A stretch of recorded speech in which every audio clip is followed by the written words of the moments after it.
Jesosy mba maniry ny anao ny sitrakao efa ela nony kiry tsy naomby hatramizao raha anio mandreny antsonao dia torotoro fo tô hiova olombaovao tapakevitra ifo nefizany tsy maharitra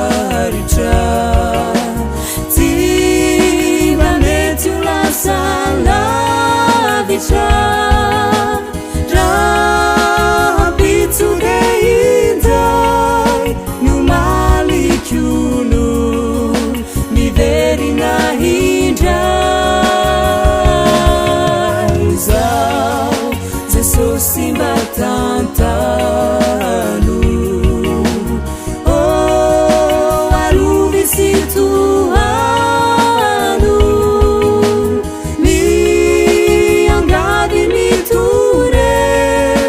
Jesosy ovunzeu tizandrina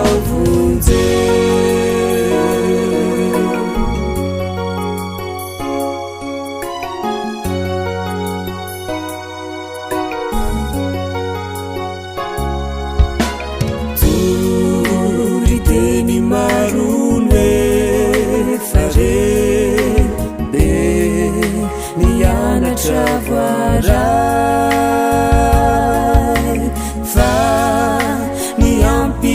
Chireniane de tosarutratia vau mandrusindrai mandingana we anarakana dia indru favofingana kasilavuan tiazuantukani wavitu sisi antenainanyamiku ratitantananau deinukufa tiutafita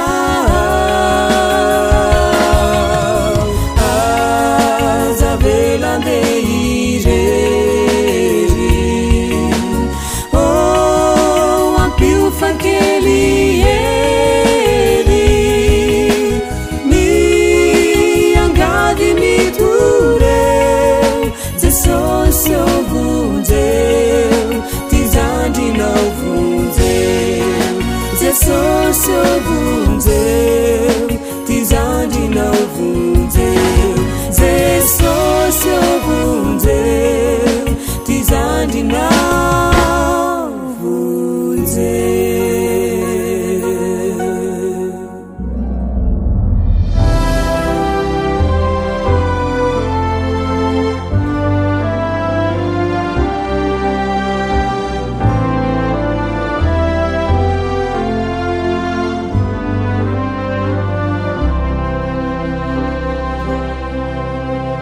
Shine, malala, oh,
arabantsika indray rakizy faly miaraka aminareo androany a tonga indray ny fotoana iarahantsika mianatra ny tenin'Andriamanitra mihaino hira mianatra zavatra mahafinaritra bebe tianareo reny ie andao ary lohantsika hivavaka mialohan'ny iarahantsika miditra ao anatin'ireny karazam-pandaharan'ireny sady vonina akombony ary ny tanana dia akipio maso vavakintsika.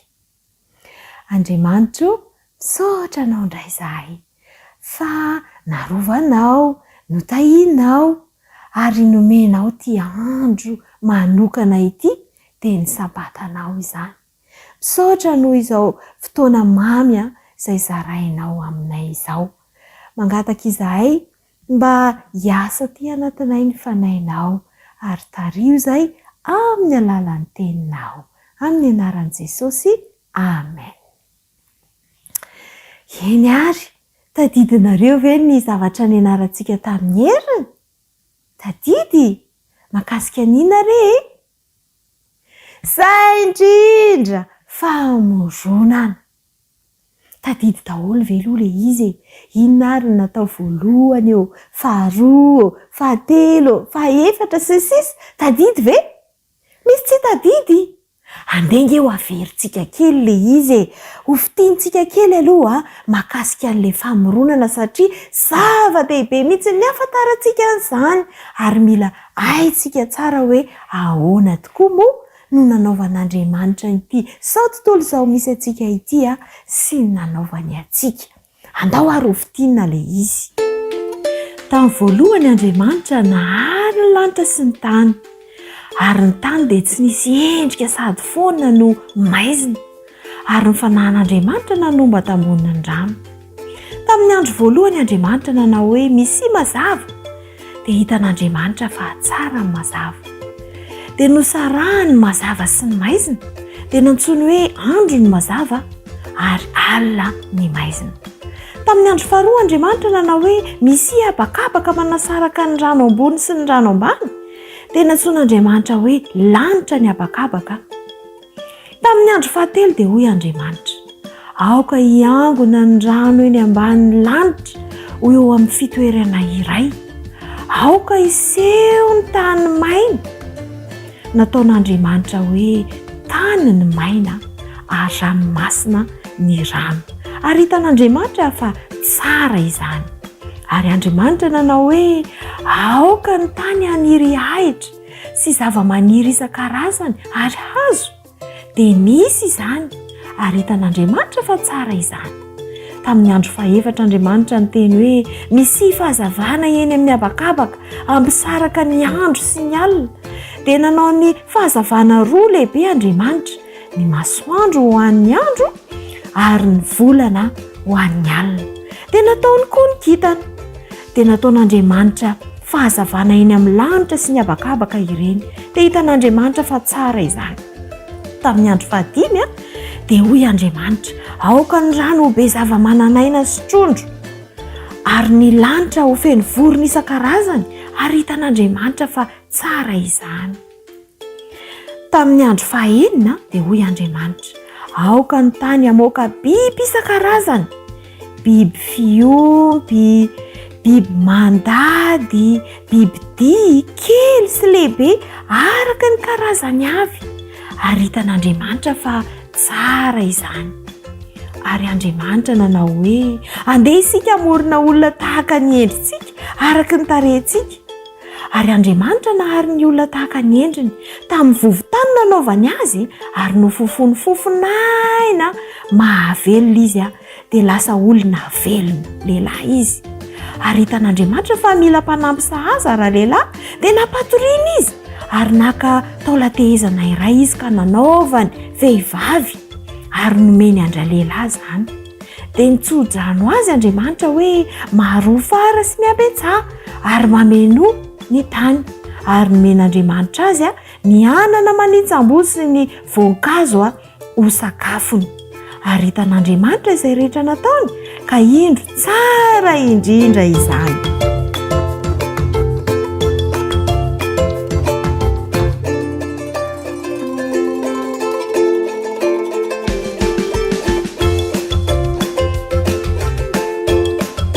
ary vitan'Andriamanitra ny lanitra sy ny tany sy izay rehetra ao aminy ary tamin'ny andro fahafito dia nitsahatra tamin'ny asa rehetra efa nataony izy.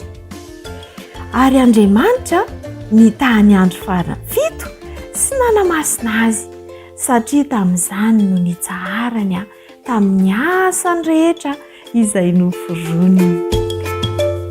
Tadidinareo daholo ve ilay izy rakizy? Ie, ary nahafinaritra dia izao inona ilay andro farany teo, andro fahafiry? Izay indrindra andro fahafito dia ninona ilay izy? Ie, nitsahatra Andriamanitra tamin'ny andro fahafito ary io andro fitsaharana io mihitsy no andeha ho resahantsika indray amin'ity anio ity dia ny sabata izany. Io sabata io mihitsy no tsara hamafisika sy ho jerentsika indray androany. Inona ary no ambarany tenin'Andriamanitra mahakasika an'io hoe sabata andro fahafito io. Araka ny voalazan'ny Eksodosy toko faha 20 andininy faha 12. Eksodosy toko faha 20 dia ny andininy faha 12 dia io zany no tsangam-bato manamarika fa Andriamanitra no namorona izao tontolo izao. Tsangam-baton'ny famoronana izany le izy. Anenge ho vakiantsika andininy faha 12 amin'ilay Eksodosy toko faha 20 fa enemana no nanaovan'i Jehovah ny lanitra sy ny tany sy ny ranomasina mba amin'izay rehetra ao aminy dia nitsahatra izy tamin'ny andro fahafito. Izany no tahiany Jehovah ny andro sabata sy nanamasinany azy. Tsangam-bato zany le izy, famantarana le izy, marika lehibe anankiray fa Andriamanitra mihitsy no namorona izao tontolo izao fa tsy hoe avy tamin'ny zavatra hafa akory. Ny tenin'Andriamanitra koa dia nanambara amintsika fa famantarana eo amin'Andriamanitra sy amintsika ihany koa izany sabata izany. Andenga jerentsika ny Eksodosy. Eksodosy toko faha 1:30 andininy faha 13. Eksodosy toko faha 1:30 dia ny andininy faha 13. Dia izao ny voalazany. Ary dia nilaza tamin'ny zanak'Israely ary dia milaza amin'ny zanak'Israely ianao hoe ny sabatako no tandremo fa famantarana ho amiko sy ho aminareo hatramin'ny taranakareo faramandimby izany mba ho fantatrareo fa izao ny Jehovah izay manamasina anareo. Inona olona izy? Ny sabata hozy izy no tandremo fa famantarana ho amiko sy ho aminareo izany. Ary tsy ny zanak'Israely rery fa hatramin'ny taranaka faramandimby. Famantarana zany fa zanak'Andriamanitra isika. Famantarana fa olona isika rehefa mitandrina ny sabata. Io zany no marika lehibe anankiray. Dia fanontaniana anankiray mipetraka indray rakizy hoe fa maninona ary tsika amin'izao fotoana izao no mila mbola mitandrina izany sabata izany? Fa maninona re? Dia andeha tohizantsika le Eksodosy toko faha 1:30 teo iny dia andininy faha 14 indray izao.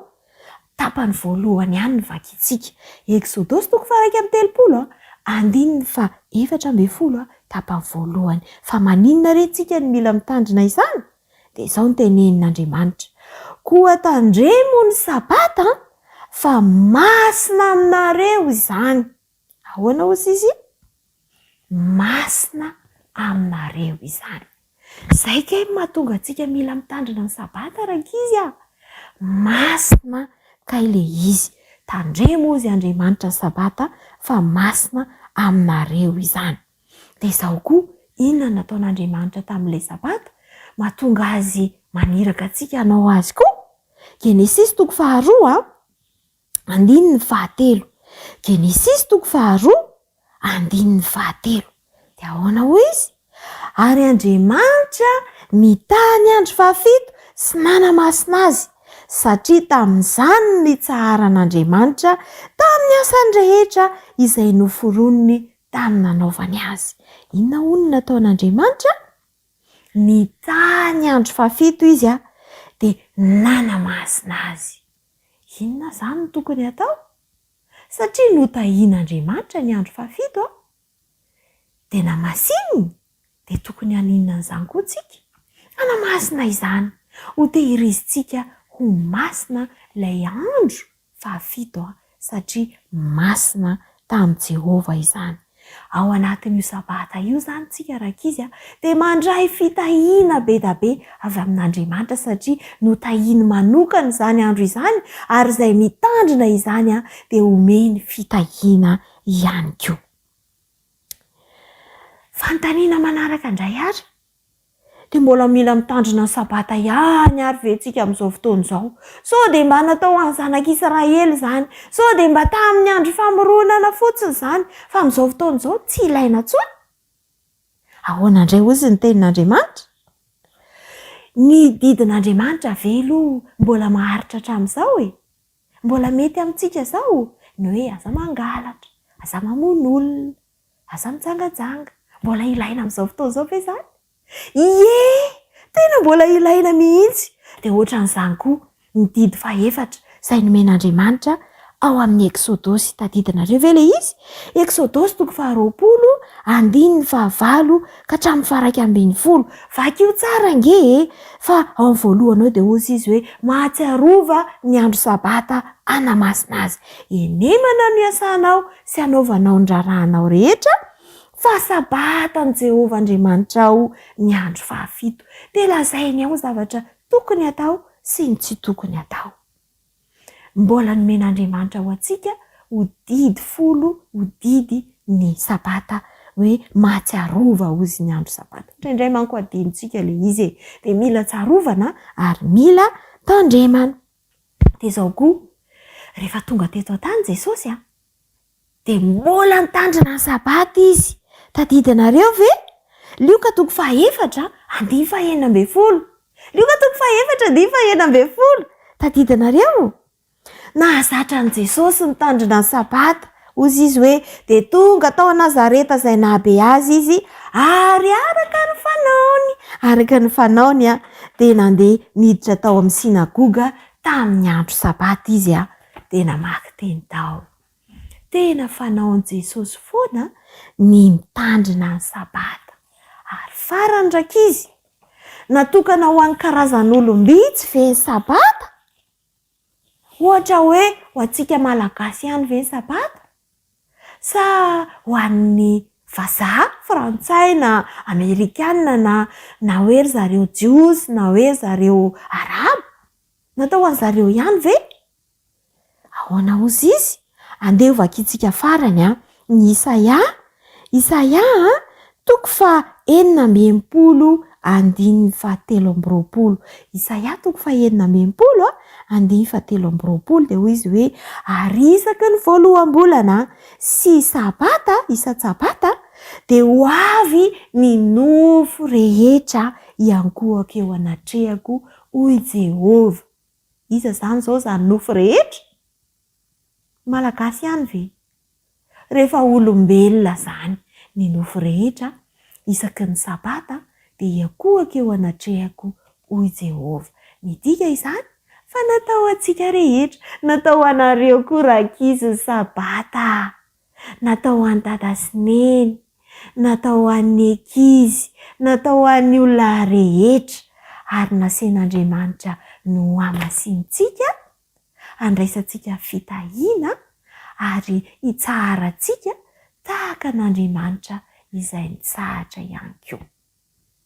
Mahafinaritra ny tandrina ny sabata fitsarana ho antsika izany. Dia izao ataovy ho fiderahana sy ho fisaorana an'Andriamanitra ny fiainana mandritra ny sabata. Dia mirary sy ho antsika rakizy mba hitandrina tsara ny tenin'Andriamanitra isika. Izao andaontsika andeha hiaraka hihira indray ary makasika an'izany hoe sabata izany. Bon sabbat, Je te souhaite un bon sabbat. Que ce jour soit plein de bonheur, d'amour et de joie. Je te souhaite un bon sabbat. Bon sabbat, bon sabbat. Je te souhaite un bon sabbat. En Jésus une source de bonheur, d'amour et de joie. Je te souhaite un bon sabbat. Ny resaka momba fitsaharantsika teraka izy dia aoko fantatsika fa tena zava-dehibe ary tena misy fiantraikany eo amin'ny fahasalamantsika mihitsy ny fitsaharana. Izay mahatonga antsika hiresaka momba ny fialan-tsasatra androany. Misy karazany telo ny fialan-tsasatra ho jerentsika androany. Voalohany dia ny fialan-tsasatra isan'andro. Rehefa ilay mianatra any am-pianarana itsika dia reraka ny saina dia nasiana récréation, natao makaina ny saina. Tsy rehefa mianatra ihany nefa tsika no mila miala sasatra fa rehefa milalao ihany koa. Ohatra hoe rehefa ilay manao jeu iny tsika dia reraka amin'ny maso, mila makaina izy satria manjary marary. Dia misy ihany koa ny fialan-tsasatra anankiray dia tsy n'inona izany fa ny torimaso. Tsika dia mila matory adiny 7 isan'andro. Adiny 4 hoe adiny 7. Ary ny tena mety indrindra amin'ny 7 alina tsika dia efa any am-pandriana daholo matory. Ny fialan-tsasatra faharoa jerentsika raika izy dia ny fialan-tsasatra isan-kerinandro. Dia tsy inona izany fa ny sabata. Ny sabata dia nataontsika ialana sasatra, mijanona daholo ny zavatra rehetra fataontsika andavanandro dia mibery an'Andriamanitra tsika any am-piangonana. Ny fialan-tsasatra fahatelo jerentsika raika izy dia ny fialan-tsasatra mandeha amam-bolana na amataona. Misy ny sasany isan-droa volana, isa-telo volana, isa-taona mihitsy ary. Iny ilay ataontsika hoe vacances. Dia arakaraka ny toerana fianarana iny. Raha fitinina izany dia tena ilain'ny vatantsika ny fialan-tsasatra satria miantoka amin'ny fahasalamantsika mihitsy izy. Koa aza tianao ary miala sasatra e!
Izay indray ary amin'ny fandaharantsika rakizy tamin'ity anio ity. Inoko fa nafinaritra anareo izany ary nitondra lesona mafinaritra be ihany koa. Dia ny fitahian'Andriamanitra anie rakizy ho aminareo tsirairay avy ary ny fanamasinana avy amin'Andriamanitra ihany koa dia ho ataony aminareo sy ny ankohonanareo, izany hoe dada neny dia ianareo. Dia rahasoa veloma indray amanaraka.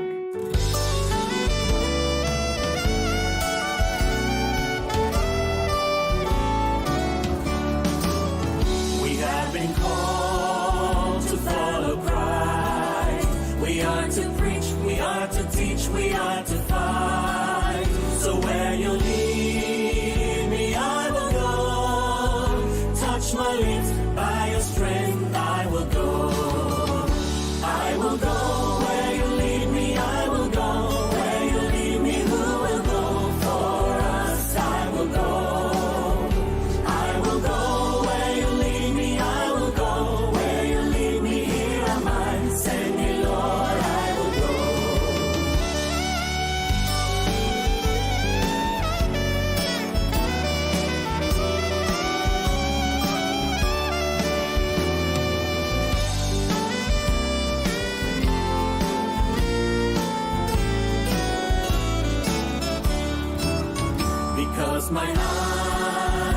proclaim the King. I must tell all the world, worship Him. In all the nations, in all the world, where He sends me, yes, I will go. I will go where You lead me. I will go where You lead me. Who will go for us? I will go. I will go where You lead me. I will go where You lead me. Here am I. Send me, Lord. I will go. I will go. I will go. Who will go for us? I will go. I will go. I will go. Here am I. Send me, Lord. I will go. I will go. I will go. I will go.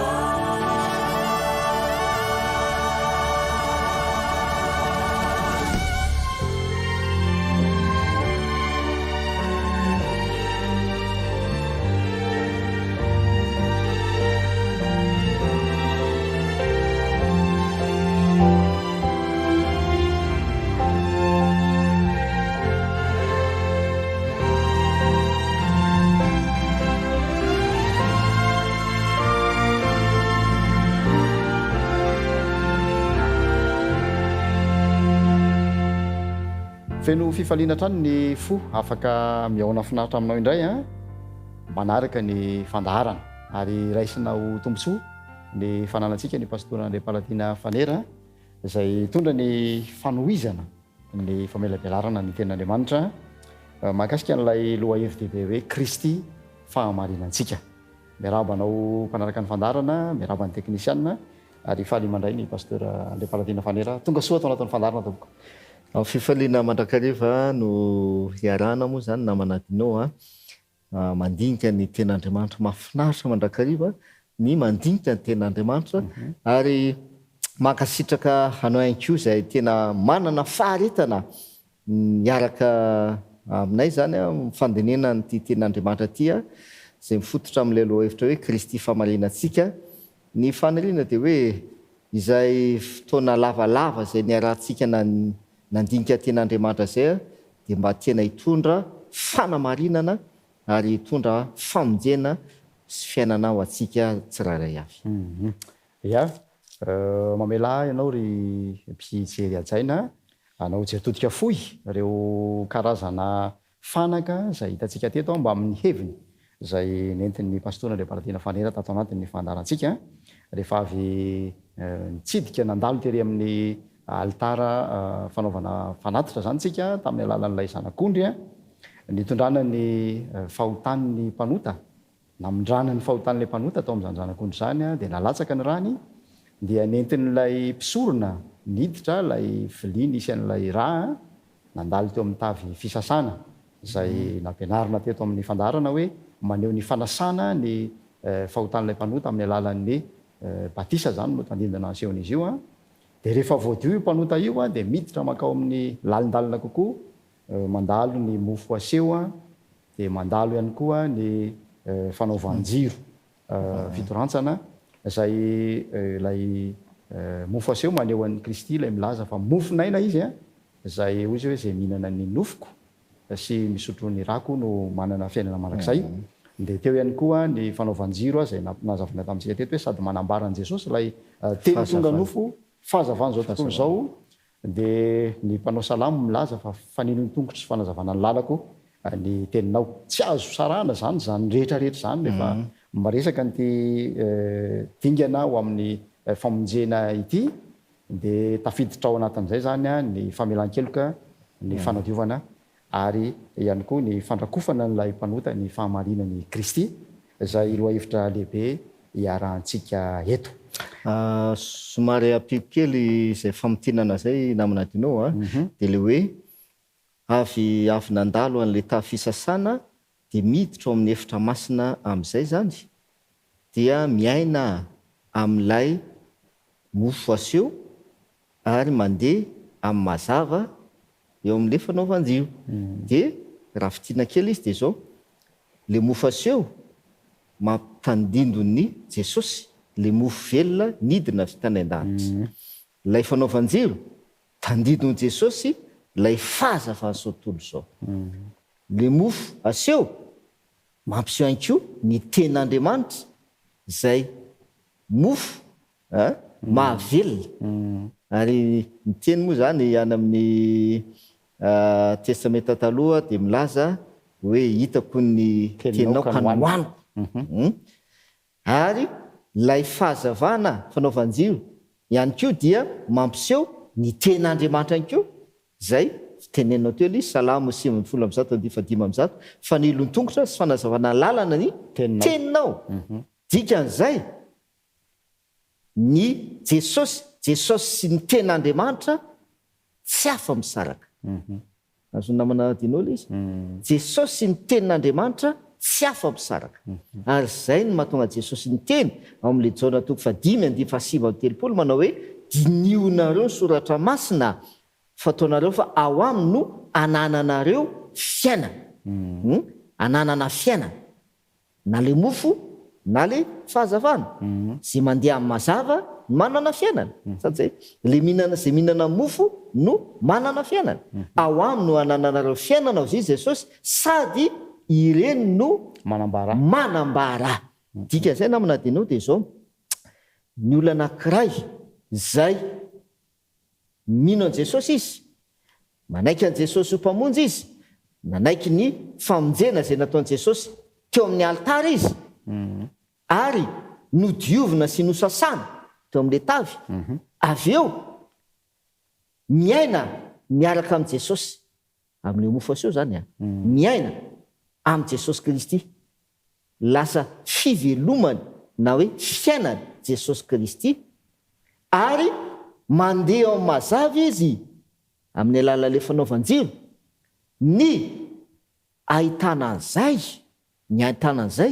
eo amin'ny fiainana andavanandro dia ny fandinihan'le olona ny ten'Andriamanitra zay ny tena tiako amafisina ny fandinihan'le olona ny ten'Andriamanitra satria Jesosy ny ten'Andriamanitra tsy afa-misaraka ary io zany tena mila amafisina tsara namana dinao ary mahadiso hevitra ny olona betsaka indrindra kristiana dia hoe misy kristiana tsy mandinika ny ten'Andriamanitra izy na indray mandeha azy manana baiboly izy ao an-tranony ao fa tsy misokatra ho baiboly nefa izy kristiana milaza fa manana an Jesosy mihinana Jesosy mihinana an'le mofo Jesosy le mofo mandeha mazava manaraka an Jesosy le fahazavana fa tsy mianatra ny ten'Andriamanitra lasa tavela amin'le hoe mino an Jesosy dia ampy kanefa fandrika zany zay zao raha eto amin'ity fandrika zay lalana izoran'ny drafitra ya tena fandrika zay satria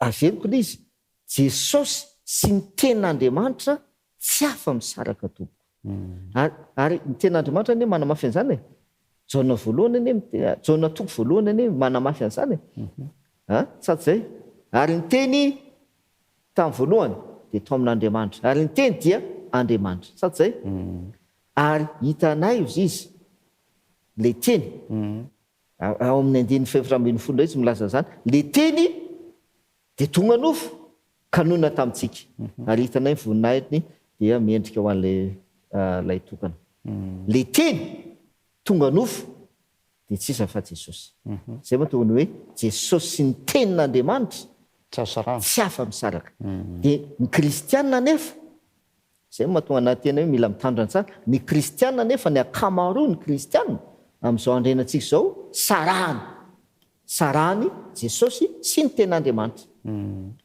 mino an Jesosy izy fa tsy mianatra ny ten'Andriamanitra tsy mivelona amin'le ten'Andriamanitra satria zay tsy manaraka an'le ten'Andriamanitra le fahazavana fanilony tongotra tsy araha kanefa izy milaza fa mino an Jesosy manaraka an Jesosy sisy manaiky an Jesosy fanamafisana fotsiny zany zay mahafinaritra mihitsy le fifamatorana misy eo amin'ireo karazana fanaka isan-karazan'ireo zay efa nandalovantsika inona indray ary ny fanaka ho resantsika androany efa miandry fatratra ny mpanaraka ny fandarantsika ianare ny fanaka anankiray ihany koa zany a zay hita ao am'le efitra masina tsika zao. dia io zany fanaka anisan'ny tena manana toerana lehibe ihany koa dia le hoe altara fandoroana didika azomanitra ary izy io eo anoloan'ny efitra lamba mampisaraka ny efitra masina sy ny masina indrindra eo no misy an'le altara zay na nidikan'izay na ny antony misy antony be io a efa manina izy ny eo no apetraka eo anoloan'le efitra lamba fa manina tsy aty amin'ny sisina aty amin'ny akaikin'ny varavarana idiranao amin'ny efitra masina sy ny ohatran'izay fa eo anoloan'ny efitra lamba mihitsy no mipetraka ilay altara fandoroana didika azomanitra alefantsika aloha le fahazavana dia aveo tsika mamaky ny ten'Andriamanitra sady zay tsy manenina le raha zany zay hoentin'le mpisolona ao anaty lovia miditra ao amin'ny efitra masina dia atsobony ao anatin'le lovia ny fanondrony dia afafiny eo amin'le efitra lamba impito ilay raha afafiny ao atsobony de afafiny atsobony de afafiny impito sady zay isaky ny misy mpanota zany dia zay no ataon'le mpisolona isaky misy manota de zay no ataony mandritry ny andro de mitondray ny apitsony de mitondray manaraka sy sisa rehetrarehetra dikan'izay le efitra lamba io zany feno rano dikany aza dintsika nefa fa ny fitoerana masina tsy misy varavarakely ny efitra masina sady zay amin'ny teny frantsay hoe aération izy izy ny fiteny tsisy ao anatin'le fitoerana masina nefa eo amin'le efitra lamba feno raha n'le zanak'ondry io dikan'izay miteraka inona kaila izy fofona raha zany io fofona de eritreretintsika amin'izany hoe raha tsy haiko hoe raha fofona raha ndroa andro fotsiny na 3 andro na ohatran'izany mipetraka eo eo amina lamba anankiray ohatrohatrana ahoana ny fofony zany tsisy rivotra mihitsy miditra nefa tsisy rivotra mihitsy ao nefa heritaona le izy zay heritaona zay vao tena hoe diovina tanteraka ny rehetrarehetra azo an-tsaina mihitsy ny amandona sy ny fofona teraka zany de eo mahatonga ny hoe antony anankiray zany mahatonga n'lay altara fandoroana didika azomanitra eo anoloan'io efitra lamba io eo no mipetraka le altara zay andoroana didika azomanitra de misy setroka satria didika azo no dorana eo amin'le altara dia misetroka manitra de raha fanazavana tsotra fotsiny zany de hoe lay setroka manitra dia mandrakotra an'lay fofona avy amin'le raha zay mipetraka nafafy teo amin'ilay efitra lamba fanazavana tsotra fotsiny zay mahakasika le hoe altara fandoroana didika azomanitra fandao am'izay tsika hiditra amin'ny toko sy andininy sady zay ao ara-tompontsika apokalipsy toko 5 ny andininy 9 apokalipsy toko 5 ka ny andininy 9 zao no vaky ny teny ary efa nandray ny boky izy ny zava-mananaina efatra sy ny lolona 420 dia nikoaka teo anatrehan'ny zanak'ondry sady samy nanana lokanga sy lovia volamena feno didika azomanitra izy dia vavaka ataon'ny olona masina izany eto zao dia mazava ny voalazan'ny ten'Andriamanitra fa le didika azomanitra ao izy dia ina izy vavaka zay aloha vavaka naseon'ilay didika azomanitra vavaka ao ny teny izy elo amin'ny apokalipsy hoe vavaka ataon'izy ao izy ataon'ny ny olona masina ho azavaintsika io fa ndao ampitsika toko sy andinina anankiray manamafy an'izay manamafy an'izay apokalipsy ihany toko 9 ny andininy 7 sy ny 4. Apokalipsy toko 9 ka ny andininy 7 sy ny andininy 4. Apokalipsy toko 9 andininy 7 sy andininy 4. Ary nisy anjely anankiray koa tonga ka nitsangana teo ambonin'ny altara ary nitondra lovia volamena fandoroana didikazo manitra. Ary nomena didikazo manitra betsaka izy hanaterany azy mba mivavaky ny olona masina rehetra eo ambonin'ny altara volamena fandoroana didikazo manitra izay eo anoloan'ny seza fiandrianana. Ary ny fofony didikazo manitra mba mivavaky ny olona masina dia niakatra avy eo an-tanan'ny anjely ho eo anatrehan'Andriamanitra. Zay mahafinaritra le ten'Andriamanitra. Ary ny fofony didikazo manitra ozy izy mba amin'ino ozy izy mba mivavaky ny olona masina ny fofona didikazo manitra mba mivavaky ny olona masina dia niakatra ozy izy avy eo amin'ny altara sady zay lisy raha fitiantsika zany zay toko 2 zay mazava raha isika dia hoe lay didikazo manitra dia vavaka mampiseho vavaka. Ten'Andriamanitra nefa amin'ny apokalipsy izay vakina teo dia vavaka ataony olona masina sady zay olona masina vavaka ataony olona masina. Fandaotsika mamaky toko 9 anankiray namana Dino. Isaia toko 1 ny andiny 12 ka hatramin'ny 15. Isaia toko 1 ny andiny 12 hatramin'ny 15.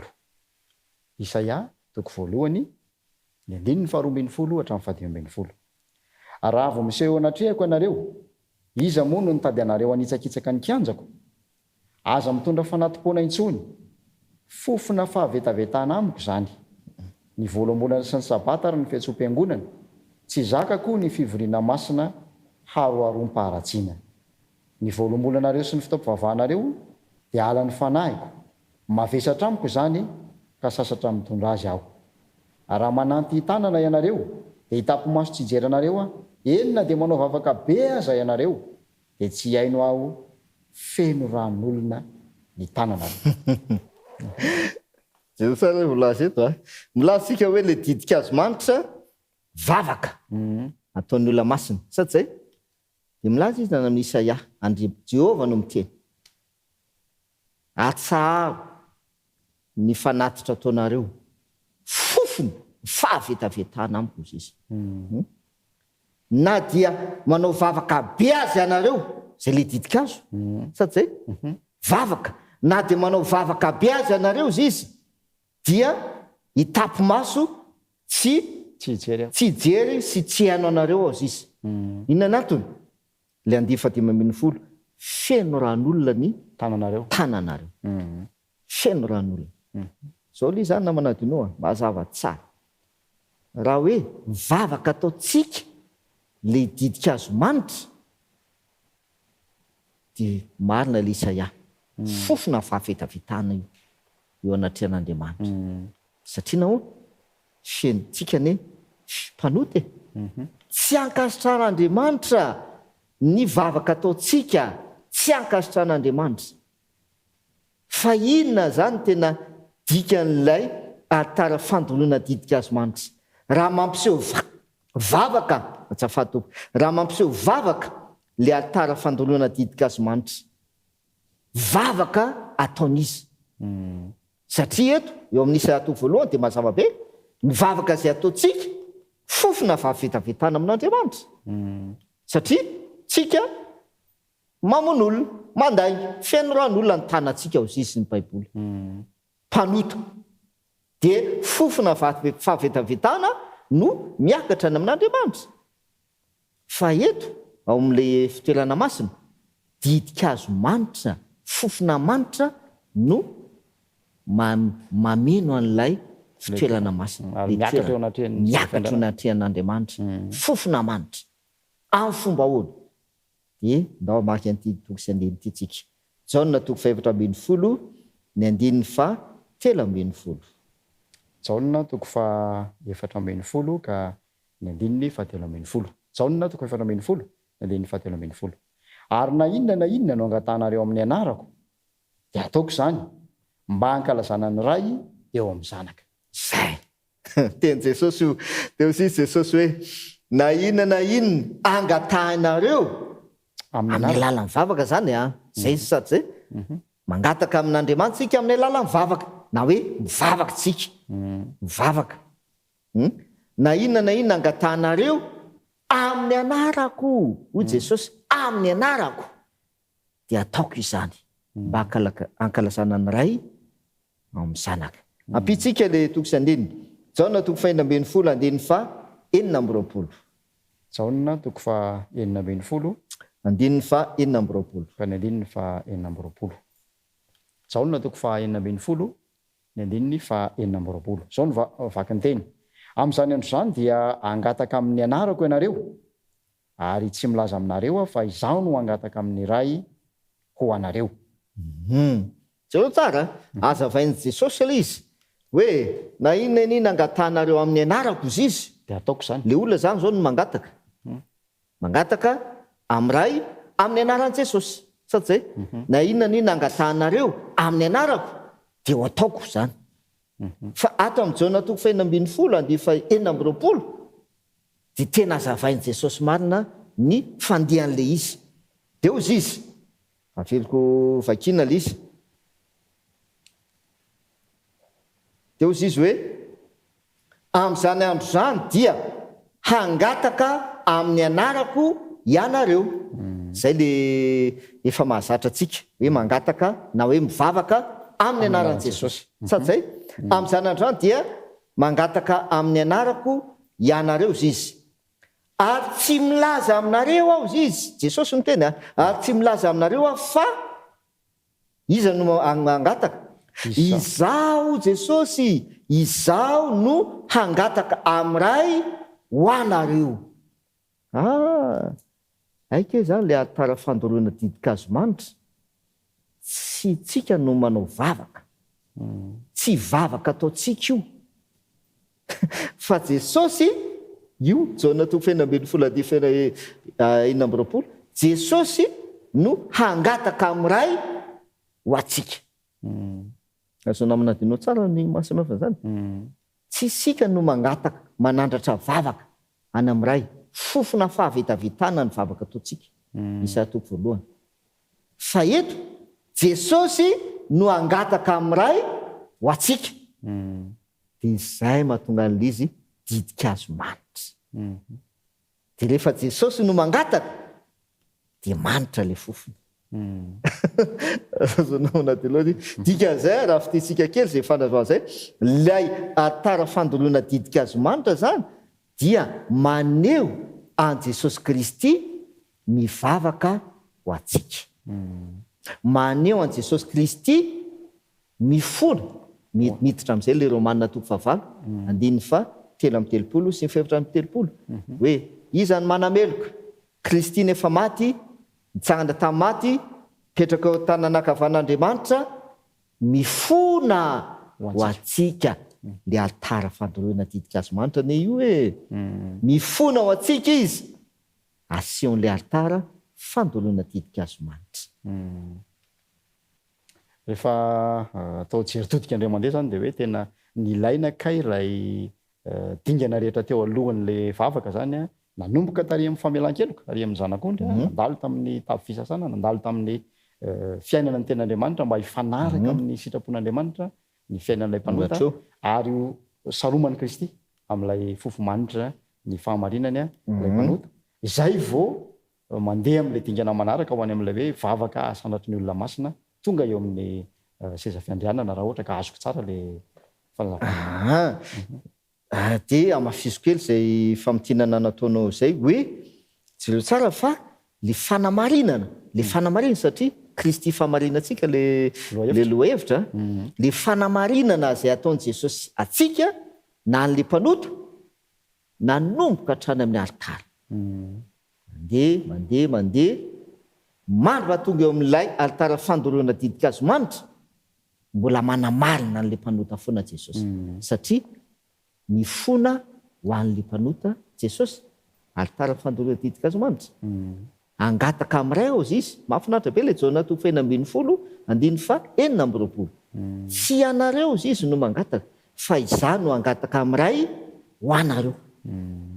ela izy ia fanontaniana manitika kely pasteur asa mety azo ampifandraisina ve zany zavatra zany ilay fanandramany davida manao hoe sambatra ny olona voavelany elony sy voasarona ny fahotany efa mitaratra n'le hoe fitoerana masina ve ireo dinganareo ve a zany fanandramany davida zany a zany fahatsapany zany sa hoe inona natonga azany teliny zany zay aloha zany tsy fantatra hoe no zay zavatra hoe natonga ny davida nilaza nio tokosandino amin'ny salamy farao amin'ny telopolo izy milaza an'izay andeha voalohany hoe noho izay hoe natonga ny davida hoe takatry davida hoe zay zavatra hoe mamela heloka jesosy dia manarina an'le fahotany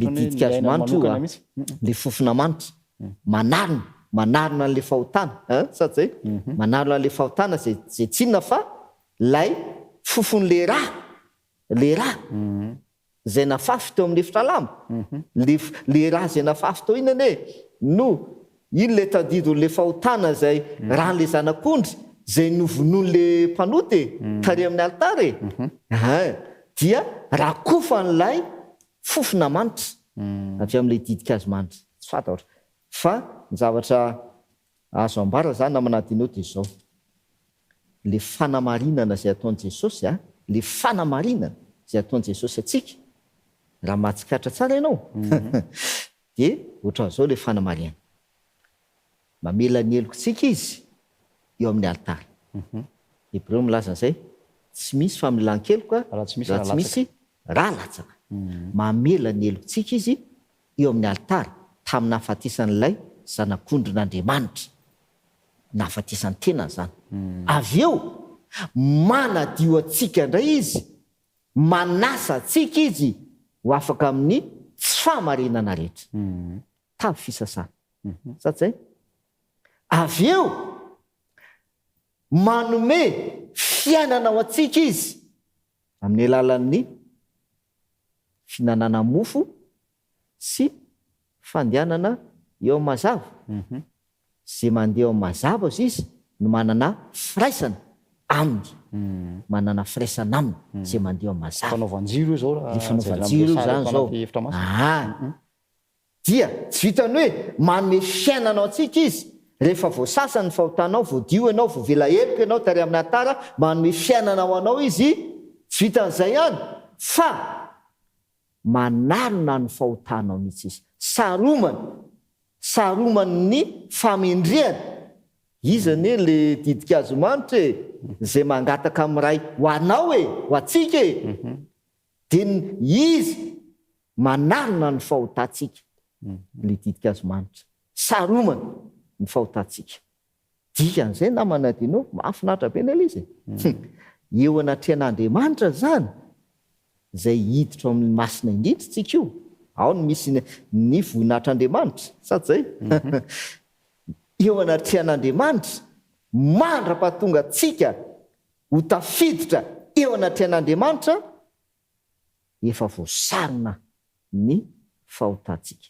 efa voasarona Jesosy Kristy dia tsy amitahotra intsony no isehontsika eo anatrehan'Andriamanitra ary zay mahatonga ten'Andriamanitra miteny manao hoe amin'ny alalan'i Jesosy dia amin'ny fahasahiana no isehontsika eo anatrehan'Andriamanitra amin'ny alalan'i Jesosy raha fitiana zany dia tena fahasahim-poana mihitsy ny fiheverantsika fa isika no andehanao ny dingana amonjena antsika na hoe andray anjara amin'izay dingana zay ka eritretra hoe ny vavaka sy ny famasina toetra sy ny ezaka ataontsika dia ahafahantsika miseho anatrehan'Andriamanitra dia fitaka ao antsika zay fa tena Kristy mihitsy no fahamarinantsika arak'izay zotra zay nanazavana n'ireo fanaky ny fitoerana masina ireo raha fitinany koa maneho an'i Jesosy avokoa kay ireo fanaka rehetra mifandimby hidirana makany anatin'ny fitoerana masina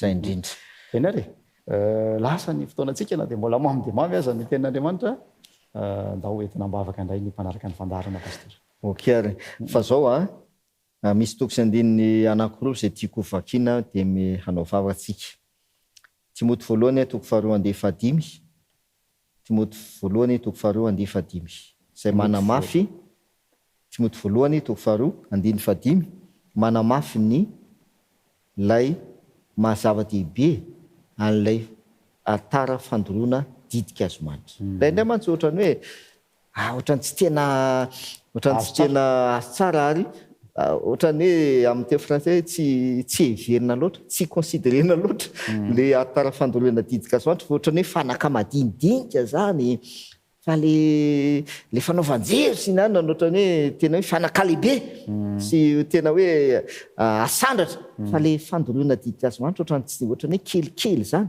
Kay manondro an' Jesosy daholo izy rehetra. Zay indrindra fa avakio ty toko sy andeny ity.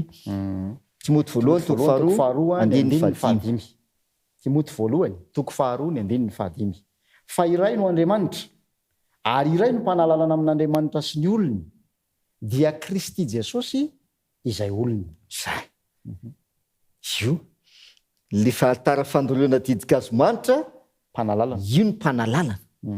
Ary zay mahatonga azy eo anoloan'ny hevitra lamba no misy azy satria io no manalalana antsika hiditra amin'ny masina indrindra io altara io. Mba hahafahantsika miditra ao amin'ny masina indrindra miaraka amin'i Jesosy dia le altara. Zay no tsara mahazava-dehibe an'io altara io tsy ny fanaovan-jiro tsy ny mofo fa le altara. Io ny mpanalalana satria io no mandrakotra zay le hoe fofona manitra noho ny asan'io altara io zay mandrakotra fofona manitra an'ilay fofona maimbo mialatsiny fofona maimbo avy amin'ilay raha na fafy amin'ny efitra lamba no ahafahana miditra ao amin'ny efitra masina indrindra. Dia mafisin'io teny io ray ny mpanalalana amintsika amin'Andriamanitra Jesosy Kristy. Jesosy tandidon Jesosy lay tara fandoroana didika azo manitra. Ary mampiseho an Jesosy izy io averina amin'izay tsika namana dinoana amin'ilay apokalipsy vakina voalohany le hoe vavaka ataony inona izy Ny olona masina. vavaka ataony olona masina le izy satria tsy hoe diso iny azavaina tsara tsy hoe diso akory ny volazan'ny apokalipsy hoe aika zany tsy hoe vavaka ataony olona masina le izy fa aika zany Jesosy mihitsy no mangataka ho atsika, Jesosy no mivavaka ho atsika. Tsy hoe diso ilay apokalipsy toko fa misy an'ity teny Jesosy ity. Jaona toko 5:7 andininy 7. Jaona toko 5:7 andininy 7. ny andininy 7. Jaona 5:7 andininy 7. Io zany no tiany Jesosy ahatongavana. Ary raha miray amiko ianareo ka mitoetra ao anatinareo ny teniko dia angatao zay tianareo na inona fa ho tonga aminareo zany. Zay mahafinaritra le baiboly hoy Jesosy raha miray amiko ianareo izy le atara fandoroana didika azo manitra izy ary izy lay fofona manitra izy no mangataka amiray zay le fofona manitra zay miakatra. Jesosy no mivavaka mangataka ao atsika. Dia hoy Jesosy raha miray amiko ianareo ka mitoetra ao anatinareo ny teniko verina foana sady zay koa nasehoan'le mofo sady zay koa nasehoan'le fanaovan-jiro ten'Andriamanitra fa ny mofo ten'Andriamanitra fa nisy fanazavana fa ny fanaovan-jiro dia mbola zay koa nasehoan'ilay altara fandoroana didika azo manitra kay raha miray amiko ianareo Jesosy ka mitoetra ao anatinareo ny teniko dia petraka amin'izay ilay apokalipsy vavaka ataon'olona masina angatao zay tianareo fa ho azonareo zany. Dia izao ampiraisin'i Jesosy aminy ny vavaka zay ataontsika. Zay le tiany Jesosy atongavana. Dia manjary azo enona eo amin'ny seza fiandranana. Dia lasa fofona manitra ao amin'ny fitoerana masina le vavaka zay ataon'le olona masina avy tafaray amin'ny Jesosy Kristy. Zay le hoe raha miray amiko ianareo tafaray amin'ny Jesosy. Hitanao zany namanadinao tena lalina be izy io le mofo firaisana amin'ny Jesosy Kristy miara-miaina amin'ny Jesosy miara-mivelona amin'ny Jesosy mihinana amin'ny Jesosy fanaovan-jiro firaisana amin'ny Jesosy Kristy ihany koa le fahazavana. Raha mandeha ao mazava ianareo dia manana firaisana aminy ianareo. Jaona 1:5 andininy 9 milaza zay satria avy eo le atara fandolona didik'azo-manitra ihany koa kay mbola firaisana amin'i Jesosy ihany koa amin'ny alalan'ny vavaka. Firaisana amin'i Jesosy amin'ny alalan'ny vavaka. Dikan'izay ny fiainan'le olona zany na le kristianina dia miray amin'i Jesosy mihitsy. Zay tafaray amin'i Jesosy mihitsy zany a ny fiainan'le kristianina. Tafaray amin'i Jesosy. Mifaningotra. Tena mifaningotra amin'i Jesosy amin'ny alalan'ny teniny, amin'ny alalan'ny vavaka. Tafaray amin'i Jesosy. Dia izay ny namana dino le hoe tsy mivavaka ianao mba ho vovonjy. Tsia. Fa satria tafaray amin'i Jesosy ianao. Zay le teny Jesosy hoe raha miray amiko ianareo, miray amin'i Jesosy aloha, ka mitoetra anatin'i Jesosy ny teniny mitoetra anatsika mantsy, mitoetra anatsika ny teny Jesosy, dia mandeha amin'izay le vavaka. Angatao zay tianareo angatana. Ny fivavahana zany dia vokatry ny firaisantsika amin'i Jesosy. Zay ny tiana tsony. Ny fivavahana dia vokatry ny firaisanao amin'i Jesosy Kristy. Fa indraindray afa-madika zany izy io hoe miezaka hivavaka e! Mba ahafahako mifandray amin'i Jesosy. Zay! Miezaka hivavaka, hifadihanina. Efa vokatry ny firaisanao amin'i Jesosy no mahatonga anao hivavaka, no mahatonga anao hianatra ny teniny, mahatonga anao hifadiana. Efa vokatry le firaisana amin'i Jesosy. Ia. Mazava ny ten'Andriamanitra. Voafetra ny fotoana isika ka dia iroso amin'ny fiaraha-mivavaka. Ary inoko fa efa miray amin'i Kristy ny mpanaraka ny fandarana raha toa ka mandray amin'ny mponona izany afatra nampitondraina ny mpanompony izany. Vavakantsika. Jesosy io misaotra anao satria raha tsy hainao tokoa dia tsy misy azo atao mba azahoana hisitraka eo anaty an'Andriamanitra. Satria na ny vavaka sandratraiza dia fofona fahavetavetana eo anaty an'Andriamanitra. Jesosy io, ianao irery ihany no mpanalalana. Ianao ny mpanalalana ny olona amin'Andriamanitra. Ekenay ianao mba hanalalana anay. Raisinay ianao mba ho mpanalalana anay. Ary izay kosa dia aoka mba ho tena tafaray aminao eo amin'ny fiainanay manontolo. Tanterao aminay ary zany, fatonoana amin'ny anaran'i Jesosy. Amen. Mankasitraka indrindra ny faharetanao nanaraka ny fandarantsika. Mino izay fa tsy namono antoka anao ny fanokanana fotoana ny arahana mianatra ny ten'Andriamanitra teto. Ankasitrahana ireo namana teknisianina izay nanao ny ezaka rehetra mba ho fampitana ny fio sy ny sary ka ny tokantranonao. Isaorina koa ny pasteur André Paratina Fanera dia mbola naiky hatrano fitaovana teo am-pelatan'Andriamanitra nizara ny fahatsarany. Manantena mbola eo anafinaritra aminao indray amin'ny manaraka. Veloma tompoko.